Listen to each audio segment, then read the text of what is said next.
Welcome to PVPN. I am your local realtor and host, Joe Alessi, and today we're going to dive into the Peninsula Panther football program. Let's catch up with the team right now.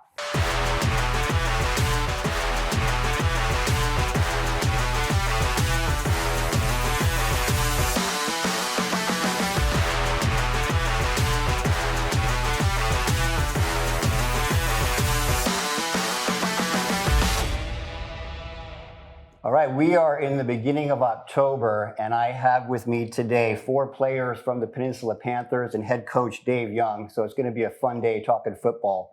We just dealt with their first opening league game last week. They were at Redondo High, and then I spent a lot of time with them last weekend at practice, so we kind of really delved into the practice and saw what you do on a daily basis with the grind. So what I'd love to do is just start off. Introduce yourselves one at a time. Just tell us your name, the position you play. If you're a senior, what grade you're in. We'll just go down the line. I'm Duby Orano. We're number 6, and I play linebacker. I'm Ryan Mona Hunter. I'm number 13. I play corner and running back. Hi, my name is Andrew Russell. I'm number 72. I'm a senior, and I play O-line and D-line. I'm Will Maloney, and I play D-end and a little bit of tight end. And I'm a senior. I wear number 9. Excellent. And then of Coach. Coach Young. I'm in my 24th year now of coaching high school football, and my 8th year as the head coach of Peninsula. Beautiful. So PVPN here was born last year when I had Coach Young and Coach Gardner from PV together here on the set for the first ever show, and it went so well that it just kind of led to all these other great interviews that we've done with other sports at the schools and even the cheerleadings and the band and everything else. So today we're just focusing purely on the Panthers today, which is great. We get a little more deeper dive.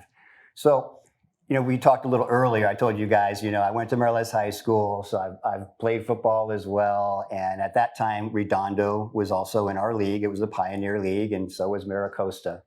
I've done exactly what you've done. I've been there. It's great memories that you build, and when we played them, just some similarities. We were playing up at Merles, Redondo. We lost 7-2, and I still remember it till this day. And there were some passes that you're like, God, if they would have caught that one ball, we could have won, right? And it stays with you the whole time. When I was watching the game, I came away like you guys. It was such a hard-fought game on both sides. It really was. It could have gone either way. You lost 7-0. I came away thinking to myself, gosh, they really could have had that one. I'm sure you felt the same way. So my question for you guys today, after the game, typically on the weekend, you come in and watch film, right? That's how we used to do it. Same thing? Still do it. So Coach, let's start with you. What was your takeaway during film, after you watched film with the guys? What was the big takeaway from that if there is some things that you say, gosh, if we had done this, or were you happy what you saw in certain things? Just talk about the game film and how you guys talked that through. Yeah, we usually look up that game film very objectively, and we want to make sure that we're not just putting blame on people. We're looking at what did we do well, what could we do better. In that game, our defense played outstanding. Our defense kept us in it the whole night, and they gave us the opportunities we needed. And offensively, we just didn't execute when we needed to. We were good at points, but not good enough at the end of the game where we needed to be. And it's just something that we focused on this week in practice, and especially yesterday being an offensive day, we went back to work and said, how are we going to finish drives? And we made sure we kicked it appropriately and threw the ball in the end zone and ran it hard yesterday. So coming away from that, we know that these young men especially, they have a tremendous amount of heart, and our defense put us on their back and carried us through that game. We're going to, like we said earlier, we're going to trust the process, what we do offensively. We're going to go out and play hard defense and get better this week. Yeah. And so you guys tell us about the game film as you're sitting there. What's it like going through game film with Coach? Because again, going back to my day, just relate to we had the old projector, and God forbid if there was something on the film that they either wanted to harp on, they would go back and forth, right? Slow motion, reverse forward. You see the play 18 times, when they're yelling and they're getting all upset, or a great play, right? And you were giving praise. So what's it like to go through film and that specific game? Tell us anything about that one too. Like going through film is always such like a humbling experience, because I think you had a good game. There's always things that you did wrong, And, you know, the coaches are always nitpicking like the little things because they have to. And, you know, it's always such a great learning experience to see like what I did wrong and how I can apply it in the next week's practice. And yeah, this past week, you know, there's a lot of things we have to work on as a unit, and me myself too.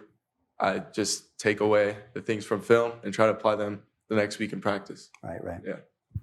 I'm Joe Alessi. I am a broker associate with Remax Estate Properties.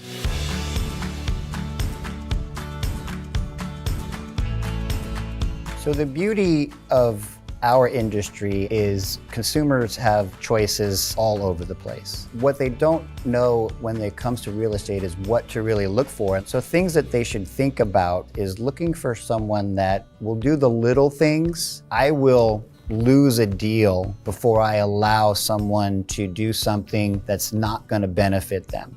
I tend to become friends with many of the people I work with. This is not a one and done type of business. This is a lifelong relationship once it starts. Again, going back to when I was a kid, so Coach Kimbrell, what they used to do back then, he did a point system. I don't know if you guys do anything like this. So he, you know, as each play, if you did what you were supposed to do correctly, you gave yourself a point or a half point. If you know, sometimes you're out of the frame, you get a half point. At the end of the year, there was, you know, if you had the most points, you were the Golden Marauder. It was just an award that kind of came out. Do you guys do anything like that with the film? Each coach grades their players or has their players grade themselves based on film. Mm-hmm. And they talk about it, they give the feedback based on that. We tend to give performance stickers, which is not quite the point system, Mm-hmm. but performance stickers usually show a little bit of what happened as a result of the good film. Right. But yeah, our coaches do a good job holding them accountable, making them give feedback about their own performances so that it can be a two-way street, not just a coach saying all the time. Right. And does that lead to the helmet? You know, you guys still do stickers? Like if you get a sack or interception, you still do that kind of thing? Yeah, that's a ton of fun, right? Yeah, we give the pause for the offensive ones, and then we give skull and crossbones for the defensive Okay, ones. nice. Yeah. You guys probably dig that, right? It's kind of fun, right? Yeah. Cool. So going back to that game too, it made me think of like even that crazy Dolphin Denver Bronco game last week where they put 70 points up on the Broncos, right? It was just crazy. But you know, what tends to happen, you could play the same team 10 times in a row and each game is gonna have a different vibe and tone to it, right? And a lot of times that's set right out of the gate. Mm-hmm. And just looking back on that game, you guys had the ball first and you actually had a successful drive, I thought. You brought it out to the 50, you had some nice runs that, you know, brought you out there. And then you opted to punt. I'm curious because, I mean, that kind of set the tone. You could have set them really back in their territory. It looked like to me almost, was that a potential fake punt? Because it looked like he kind of moved out. Was he forced out of the pocket? No, it's actually, it's part of our scheme, what we were doing, but a guy got free and he was rushed a little bit and he missed the kick. He usually hits that thing pretty well. But as part of our scheme, we do it with two punters and we kind of move based upon the rush. But yeah, that was a tough one because we would have liked to have gone for it right there. But we knew we had to be patient against Redondo. It wasn't going to be the one play. It was going to be a culmination of plays. Yeah. And, you know, it's easy to say, oh, you know, we missed that field goal, but they also missed a field goal. And, you know, so things kind of even themselves out. It's kind of like when you're golfing. Sometimes you only think about the putt you missed, but then you forget about that 40-footer that should never have gone in. Sure, right? Of course. Say, oh, you know, so it happens. Any takeaways? You guys are in the thick of it, right? You know, on the field. So you give me a story or two from that game. You know, something that maybe happened on a certain play, or maybe you had a player that you guys were getting into it with on the other side. Just give us a little intel into that game as you kind of, you know, reflect on it. I mean, you know, I knew it was gonna be like electric atmosphere because it was their homecoming game. It was a big crowd, so I was pretty nervous. Like the week before, I don't know, I take my mind off all the outside things and I just focus in on football. I love it. Definitely a memory I had from this game, especially was going out for the coin toss, just having the packed stadium, the atmosphere there, just the energy, I could feel it. My heart was racing just going out there. It was a crazy feeling, but I remember like getting back into the game and after a couple of plays, it's silence and you're just sitting there waiting for the ball to snap, you know? Mm-hmm. Yeah, that game was a real nail biter, and the memory that I got from it was just having fun with my team. It's just to be able to be out there and just have fun. We all went to the game the week before against West, and we saw how their student section was really loud and energetic. And I feel like it was cool seeing their student section and our student section there. But also like how once the game starts, we just block that out and we lock into the game. Yeah.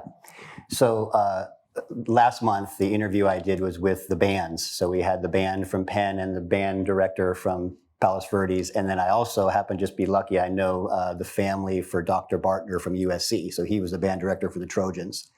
And we were all here talking. And one thing that he brought up was when he started in that program back in the late 60s or whenever it was, there was 50 band members, and he grew it to 200 to the band that we know it today, but it evolved, right? And he said one thing that really took them over the top back then was just how the band and the football team specifically kind of fed off each other. And they made a real point to do that, win or lose. After the game, you see the Trojans, they go to the side and they're doing their thing, right? The band, and they're just feeding off each other. Of course, when they win, that much better. But do you guys have any relationship with the band in any way? In my eyes, I like when we're having a nice defensive drive and they play loud and the student section gets really loud. I feel like it drives me. I don't know about my teammates, but that's mine. Yeah. That's mine. Yeah, when they're just getting loud and getting energetic and just hyping us up on the field, just makes it just the experience like 10 times better. Yeah. Have you thought though about really kind of forming some kind of bond where, again, after the game, where you guys, have you talked about that? Do you do that? Is that something? So one thing, we have a new band director who stepped in. So Kyle, he's really trying to bring it around.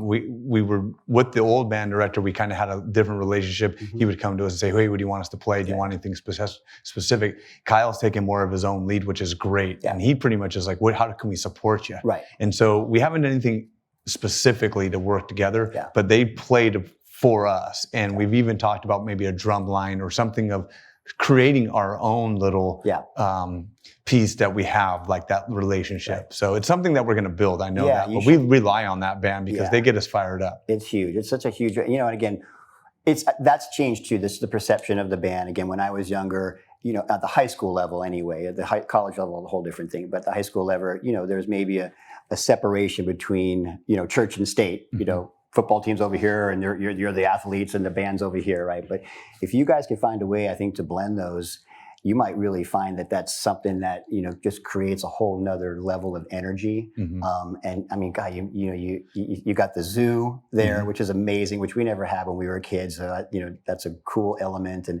if you could find a way, after the game, that could be, maybe your legacy, how you guys started this cool thing that now carries on how, just things play out. So it's something to definitely explore. I mean, the one piece of band we have is Andrew.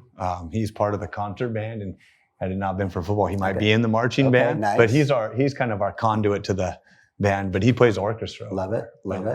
He came to Peninsula to play in the band. Okay. So I'm in the symphonic orchestra. I'm a tuba player. Nice. Been there for it's my 4th year now. Sweet. So I got a pretty good connection with a lot of the marching band kids and all that. Nice.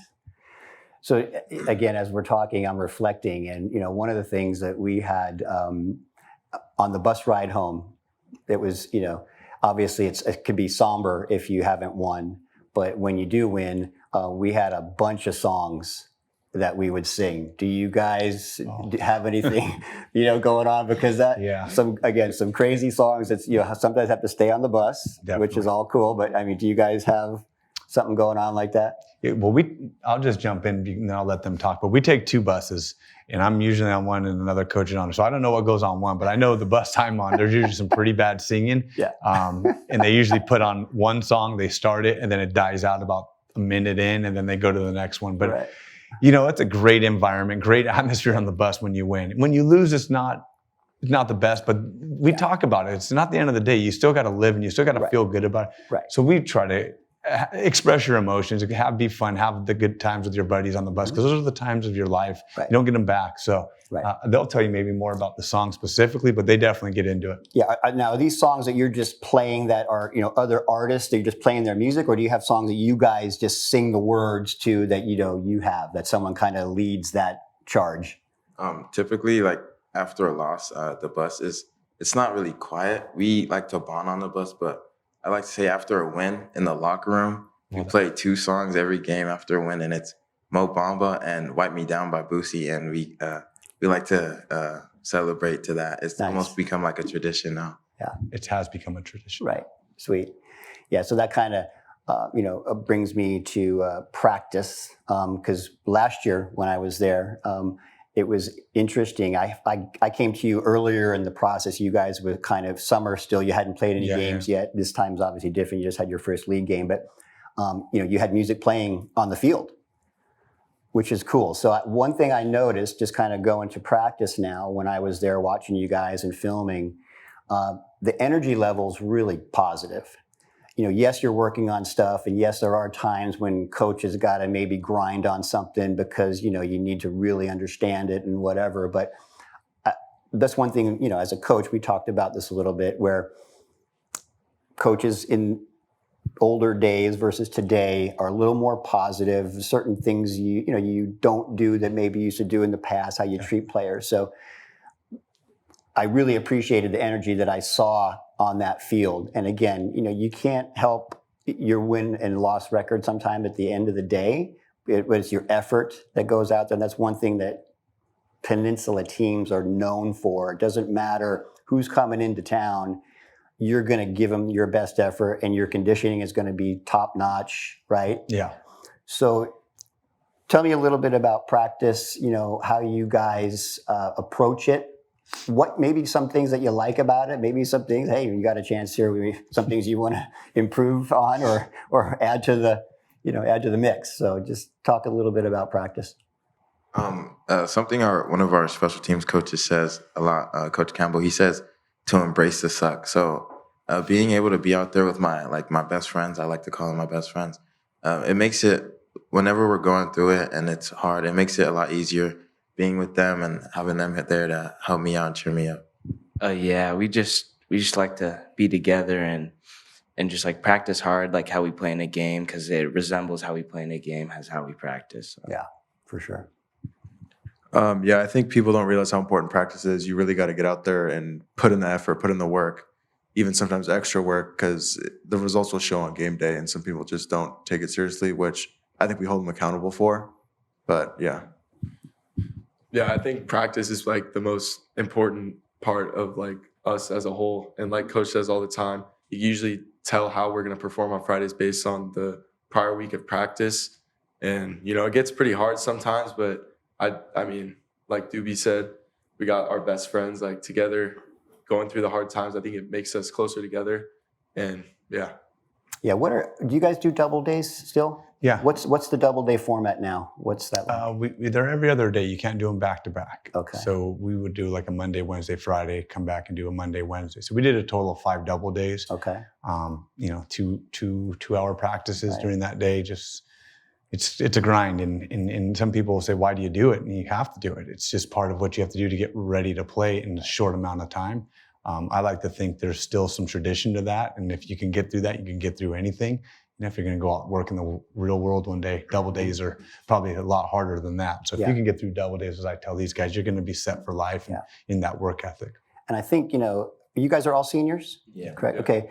So tell me, do you take advantage of your opportunities to maybe teach and pick up some of the younger guys? Because that's where, obviously, as you go on in life, who knows who's going to play football beyond this year, right? Hopefully someone does if they want to, but if not, it's how you take these lessons you get in practice and in your daily life with these friends of yours who are going to be friends for life.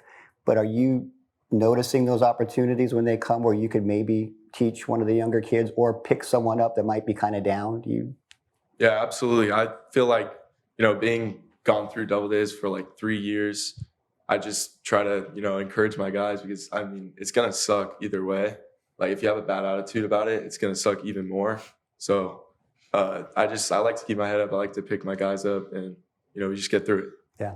And any stories from this past double day time, or just practice in generally, any good stories that, to share? What was it? 2 weeks ago, we call it a plate run, where our strength coach makes us do this pretty intense workout with just a 45-pound plate. It's like a lot of running, a lot of burpees, a lot of push-ups. And, you know, it was hard, but I felt like it was good for us because our team really came together at the end when we were all finishing together. And it was just good to see that out of our group. And I thought at the end of it, looking back on it, I thought it was a lot of fun. But in the moment, it was like, Oh, yeah. You're just hating life in the moment. But yeah.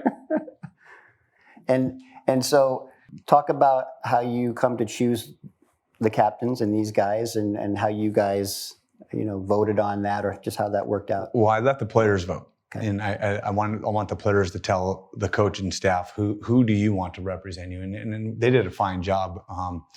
As coaches, we tend to look towards specific people, but if we want them to lead, but our team doesn't want them to lead, and that's not what it's about. So we don't force the issue with captains. We just tell our guys, vote for them. We don't water it down. 4 guys that represent the team. If it's 3 guys, if it's 2 guys, it's changed actually year to year. But these 4 guys do a remarkable job. They hold their teammates accountable. If I have any cause for concern, I just dial one of them up or just walk up and say, hey, can we make sure it's done that day? So they're extremely reliable. And they're guys that you could trust. And their teammates know that. They will scream you down. I'm not going to lie about that, but they're going to scream you down, then talk to you, bring you right back up and say, hey, this is why you're doing it. So how did you guys feel about the process of choosing the captains? Was that? Me being on varsity for, this is 3 years now, I've always kind of looked up to the captains a lot. But I've always wanted to be one, but I knew past few years I wasn't going to get the opportunity just because there was such great leaders on the team. But I was very happy to be blessed to be a captain this year.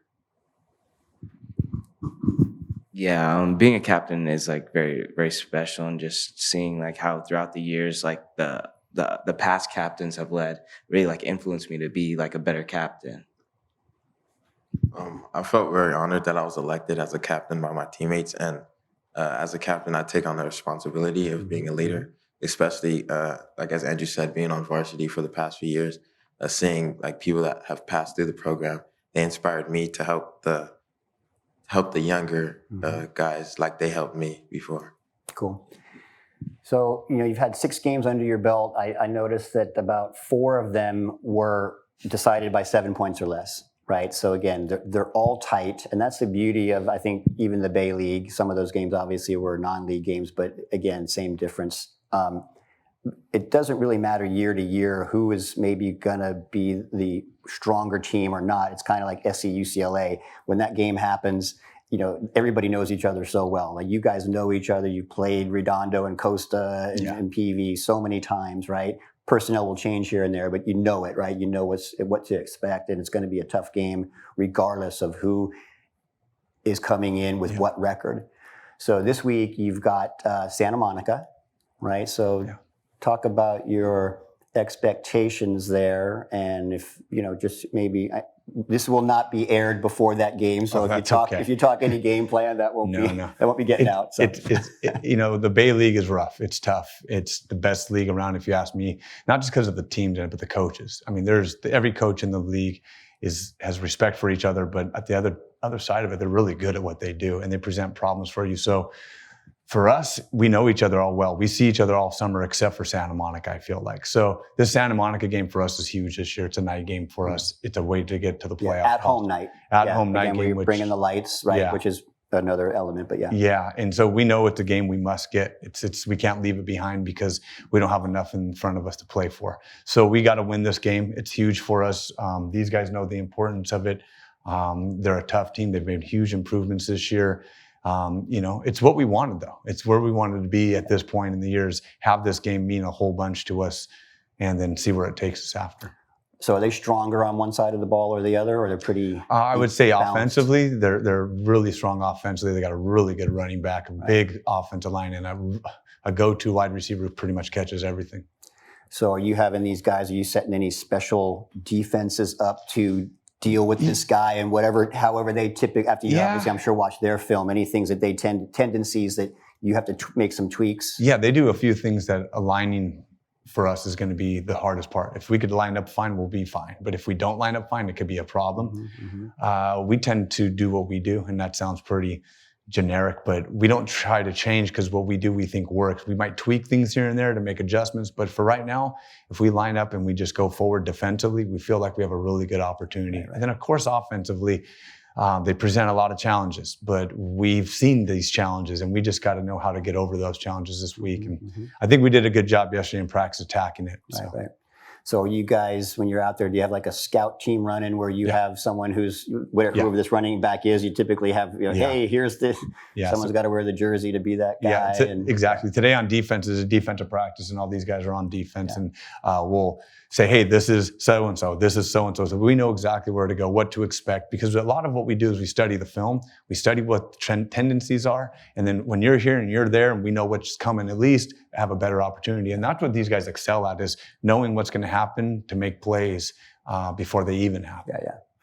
So obviously really exciting to have the lights there. That's nothing that we've ever had on the Hill. And I know, once a year now, you've done it a couple times now? This is going to be our third time in my 8 years, So what is that like for you guys? And not just during the game, but the build up all week long on campus, right? Everyone knows it's a night game. They're going to be more geared up for it, getting out there, the Friday night lights. So, just tell us what that's like for you guys all week long. And it's a really exciting experience, being able to play at our school under the lights since we always play in the day. I think it's really cool for us and also our school. Walking around school during the week, everybody's pumped up for it and excited. And Yeah, it's a really special moment because we rarely get to play at our school under the lights, and just throughout the week, everyone's just getting excited for the game, and it kind of gets you pumped up and ready just to play the game. With everybody excited and ready for the game, it makes me want to go out there and win a whole lot more, because it's going to mean so much more to us with us being at home and a special game for us, and just knowing we got to work hard this week, all week. You know what I mean? Yeah, I mean, last year our night game was even though we lost, I still think it was probably, me personally, I thought it was the most fun I've had all year. And I just am excited to be able to go out there and do it again, because this year there's a lot of hype around it. A lot more students in our student section come out for this game, and the atmosphere is just different than it is at 3 p.m., I think. Right.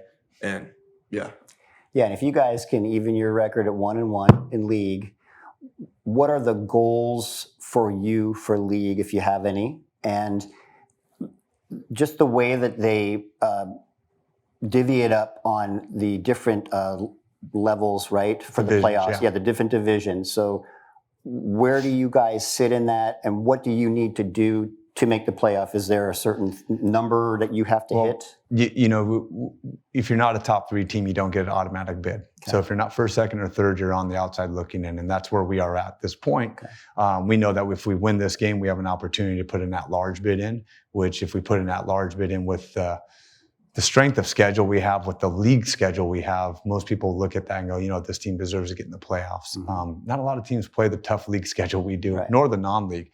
So being able to put an at-large petition in, Redondo did that last year as the 4th place team, was able to get in the playoffs and move pretty far. But we're all looking at it. I know that every team in the Bay League deserves a playoff berth this year.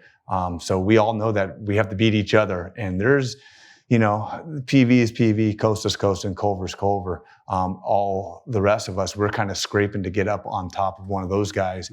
And it's not impossible. The Bay League's a lot closer than people think. Teams have gotten a lot better this year. I'm excited to see how this thing pans out at the end.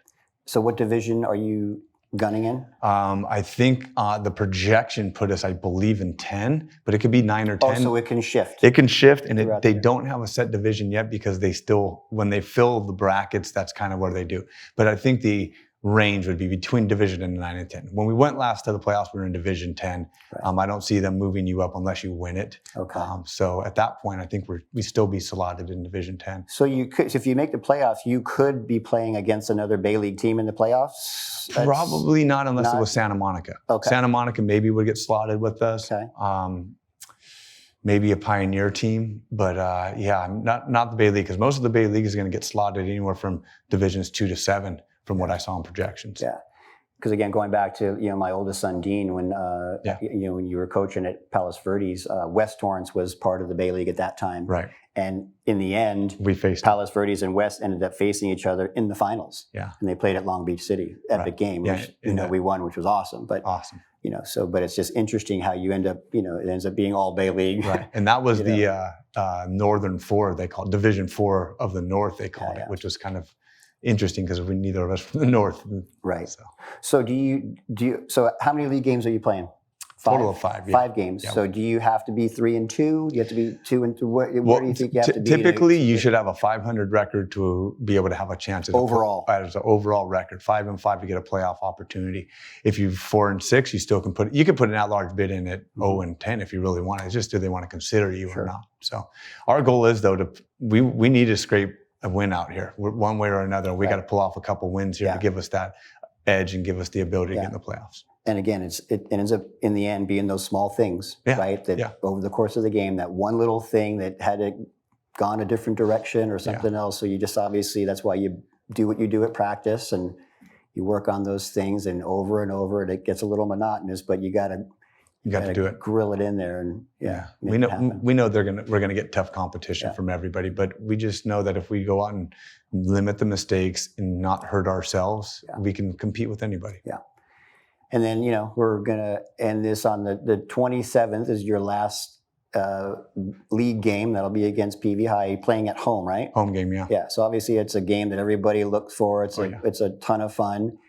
Any talk about just playing Palos Verdes in general and, and give us some stories again from the past, anything that you would want to reflect and say, hey, this is going to be something that I'll always remember about that particular game, any season that you played. Doesn't have to be, So for me, last year I got injured towards the end of the season, so I wasn't able to play in the PV game last year. But just watching it from the sideline, the atmosphere it was at PV last year. It was different. It was something else. Like compared to the rest of the games, both student sections were going at it.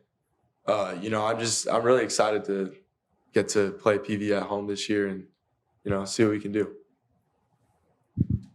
I'm definitely very excited to play PV this year, especially at home with everyone in the stands, especially knowing everybody on both sides of the stands, both sides of the sidelines, and just excited. But I know it's going to be tough.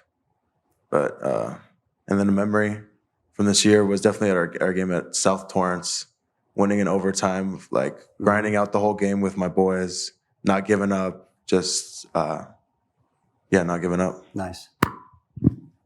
Yeah, the PV game is going to be very exciting, and just the atmosphere is going to be wild, and it's just going to be a hard-fought game. Both sides of the ball just going at it the whole game.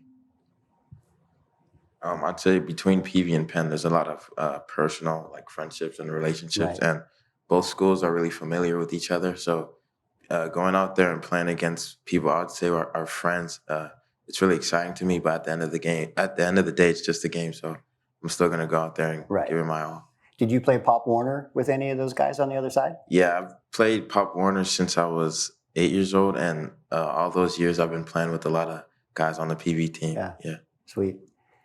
Beautiful. Well, I wish you guys the best of luck. It's just a great time of your lives. Soak it in, because I know when you're in the grind of it, sometimes you want to, keep moving on. But once it's done, obviously that you're going to look back and think, gosh, Don, I'd love to be on that field again. So just do the best you can to soak all those moments in and really enjoy it. Anyone have aspirations to play ball beyond high school? I think all 4 of them are going to have, I know they all 4 will have an opportunity to. Right. I know they have the ability to. It's just at the end of the day, do you want to keep doing it? Because what they're going to learn is if you want to play after high school, it's not just fun anymore. It's your life. It's part of someone else's life. It's a college coach's career even in their hands. But they can do it. They love football enough. They're warriors. They do a great job in the classroom academically. I know schools have reached out to these guys, so they'll have an opportunity to play if they want. Nice. Well, good luck with that. And how about, other than, of course, thank you for tuning in today, and please subscribe to the channel. Why don't you guys end this all by however you end your practices with your chant, whatever your thing is Go that you ahead. guys do. Why don't you just When you could break it, lead us out? When you could break it. Yeah. Family on 3 is good. Yeah. Family on three. 1, 2, 3. Family.